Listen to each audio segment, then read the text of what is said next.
Hey guys, so I'm going to be doing Meghan Markle's chart today, the Duchess of Sussex.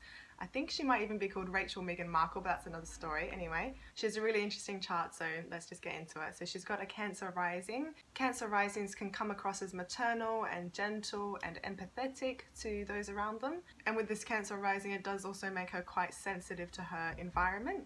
Cancer risings feel very emotionally affected if the environment is uncomfortable. So if it's too hot, it's too cold, they're exposed or they're judged. To tougher risings, maybe you could say to like Aries or Sagittarius, they could come across as quite soft or reactive, sensitive, and that they complain a lot. But to be honest, this is just because they really value comfort and they like to feel safe and comfortable in their immediate environment. Otherwise, they can be really shy and they want to retreat. Meghan's demeanour does sort of reflect this in big social events, because you can see her doing a lot of self-patting, self-grooming, you kind of call it in body language, where she's kind of curled up, and she does that, and she also, you know, holds onto Harry's hand or Harry's arm quite a lot. I think a lot of people have sort of commented on that. It doesn't mean that her personality is actually this shy. I mean, she is a Leo sun, but this is just how she comes across. And also what she'll be publicly known for is that Saturn and Jupiter opposite the MC. So she was in the TV show Suits, and in that she was someone who studied a lot, and she eventually became a lawyer because of that. So Saturn representing law and Jupiter representing education and justice. I do think what she's going to be known for really is still yet to play out, and it really does depend on how she expresses that Cancer Mars, and also what she does with that Leo North Node. Cancer ruling her Ascendant and Aries ruling the midheaven, they're both cardinal traditional signs, so I think that's quite good for someone in her position. The positives of Cancer risings is that they pick up on the feelings and the vibes of people around them really well, and they can know when someone's upset and maybe needs nurturing and care, and kind of be that mother figure for people when they need it, and they're not necessarily saying it because they can just feel that they need it. They typically look like an ideal mother or nurturing figure as well, and sometimes even someone that looks very familiar to them, kind of like a family member. They feel very familiar, especially if you've got good synastry with them. I think this Cancer, coupled with her Libra moon and this Venus in Virgo ruling the 4th house of home, can make her quite hesitant maybe and unsure, and very particular about moving forward new things, especially that affect her environment and her family and her home. But with that Leo, Mercury and Sun, I think she will eventually make decisions and justify them if she can have her say and do things her way and have some sort of recognition from it. That confident Leo is still in the 1st house, so not long after people meet her, maybe give it an hour or a couple of hours, and after she sort of displays herself as very shy or maybe clingy, and she'll want to sort of start to then command the room, and people will feel her presence more. The Leos will start to come in. And people might even be shocked when she starts chipping in her sort of strong Leo Mercury opinions and brave stories and confident view on things. When it comes to fashion, there's so many different aspects to look at, and it's not as simple as saying just one person has this one style. But with a Libra moon, she's definitely very fashionable. I know that when I say this, she's a royal, and she definitely has the most fashionable clothes to choose from anyway, unlike the most of us. But Libras are great with elegant and sort of up-to-date style. The Virgo Venus will make her look great and feel good in sort of those clean and simple styles, as well as sort of dainty gold jewellery. Her Cancer rising can also make her look quite good in pastel colours, and that Leo in the 1st house can also make her randomly come out with the brightest colours you've ever seen in your life. I remember there's this one picture of her with the brightest red coat and purple top that I've ever seen. Red and purple, I feel like that's a very Leo combination. So that Leo part of her definitely doesn't mind being noticed like that.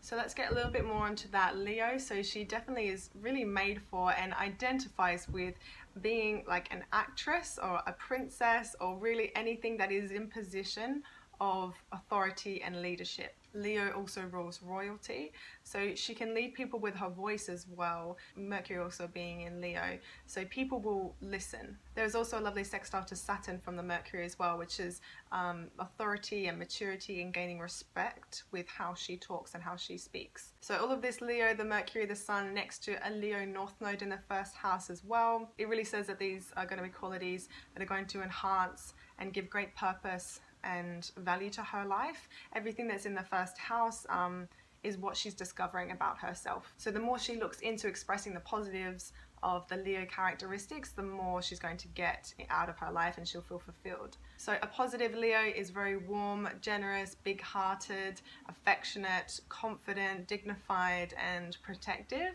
A lesser expressed Leo traits can be egotistical or showy, patronizing, and domineering. So if she does have any of those traits, she would need to work on them quite a bit. But Jupiter sextile her sun will give her great confidence, if she doesn't already with a Leo sun, and optimism. So again, she needs to make sure that that's sort of in check, and she uses this gift for positive aspects to be generous and optimistic. So she definitely isn't lacking in motivation with her Leo sun and Mars square Jupiter. This aspect is great for that getting over any obstacles in life, but the lesson with this aspect is also to not be too hasty or to have such forceful beliefs and opinions and force them onto others. So carelessness and impulsiveness can also result from this aspect. This is maybe where her strong Leo mind and doing things her way may come across as obnoxious for some people, and containing her anger might also prove a little bit difficult. She may be in a little bit of conflict about how she wants to go after what she wants, her desires. Her Mars and Pluto are squaring by sign, so her desires are definitely conflicted and can make her maybe even angry and frustrated. So she has actually a strong, determined personality, but a part of her, that Cancer Mars part, wants to go after things in an unseen, a more undetected way, and that doesn't seem pushy at first. So the crab likes to sidestep and is emotionally intelligent in the way it wants to go after what it wants. And it may be coming from a good place. I mean, Mars in Cancer just wants to protect the family, her comfort zone, and anything else that is nurturing for her. So she may even be reactive and picky with food. Yeah, with that Virgo Venus as well ruling the 4th house. And so these are the things that will make her most angry if any of these things are provoked or threatened. So with a Mars in the 12th house, it's a little bit of a tricky placement. The 12th house is a house that's very hard to reach. It's in the subconscious. We're not usually aware of the planets and the archetype that is there. So with Mars there, when that anger and the frustration is sort of activated, it can feel like an unlimited amount of anger and energy, just because the 12th house is also unlimited as well as boundless. There is no boundaries. A Cancer Mars can also feel very reactive and sensitive and deflective, but it's mostly hidden there in the 12th house. It's undetected. People don't really see this about her or in her energy. They don't really understand or can't quite grasp what her desires, her motivations or ambitions are. And she might even find it hard to find this side of herself and identify this side of herself as well. So the sun is actually quite happy there in the 1st house. It's in its home sign. It's in the house of its exaltation, which is Aries, and it's sextile Jupiter and semi-sextile Mars. So she probably is maybe confused and frustrated with why she has trouble getting what she wants or going after what she wants and getting some reactions from people when trying to express that. So speaking of that Virgo Venus, she does kind of have some prim and proper in her as well. The more negative Virgo Venus people can relate to others in a very picky and critical way. But the positive Virgo traits can be very nurturing and organized and healing and considerate of others and people when they're in relationships. This aspect does actually conjunct Harry's sun in Virgo, so they definitely have a soft spot for each other, and he can understand her love language quite well. Although her Venus does square his Sagittarius Mars, so she'll have to be quite careful not to pick apart his fun and opinionated and free-spirited actions and way of going about things. I also think it's very sweet and complimentary for them to have opposite rising and descending signs, because he has a Capricorn ascendant. So onto her Libra moon. Libra moons can have this need, because we are talking about the moon, to partner up with someone. These people are sort of seeking a partner to complete them and help them feel emotionally satisfied, because they want someone to talk about everything with, what they're thinking, what they're trying to work out, what they might want to do and what's right for them. And this doesn't have to have so much emphasis on getting into a relationship. They can just like to partner up with, say, a best friend, for instance, just to share their thoughts with. And her Libra moon is in the 3rd house of communication as well, so I think she would like to have a big group of friends that she's always chatting and catching up with, and she'll need that kind of social interaction and stimulation to be happy. So more on her moon, because it is her chart ruler, It's conjunct Saturn and Jupiter. First of all, Saturn is exalted, is the best expression in Libra, so that's really good and working well for her in the way of giving her some emotional maturity and calming down the theatrics of the Leo and the dramatization that can happen with the moon conjunct Jupiter. Jupiter conjunct the moon can typically mean big displays of emotion, and in the third house, this is how she wants to communicate. So Saturn sort of in between that Jupiter moon, it will sort of calm things down a little bit, help her keep her cool, and make her think a little bit before going overboard, not letting her run away with her emotions as much as she wants to. Libra moon will also always try and be diplomatic and see the other person's point of view. And with moon sextile Mercury, she won't have trouble doing that and being fair and logical and understanding. But she really does want to make it known how she's feeling, but Saturn just isn't letting her, making her feel like she's always got someone looking over her shoulder about to tell her off if she does. The Saturn can also be feeling like it's restricting her physical movement. The moon is ruling her ascendant, and Mars squared Jupiter as well. She might feel resistant and want to fight that Saturn, rebel, not quite rebel, but it's frustrated with this aspect. She could feel like it's restricting and limiting her and what she wants, and Mars in Cancer, what she wants is the family the way she wants it. So Saturn there is making her grow up very fast and make her realize that there are rules and regulations and she can't always have what she wants.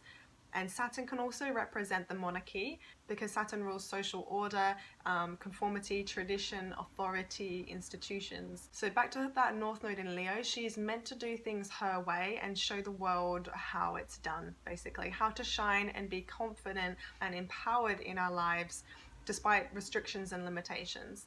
Yes, she is going against the grain a little bit and it is frustrating for her and for other people, but she is a leader and may eventually even give a whole new meaning to the word of royalty. Also with this Uranus trining the Ascendant, Uranus, we're in the age of Aquarius or Uranus.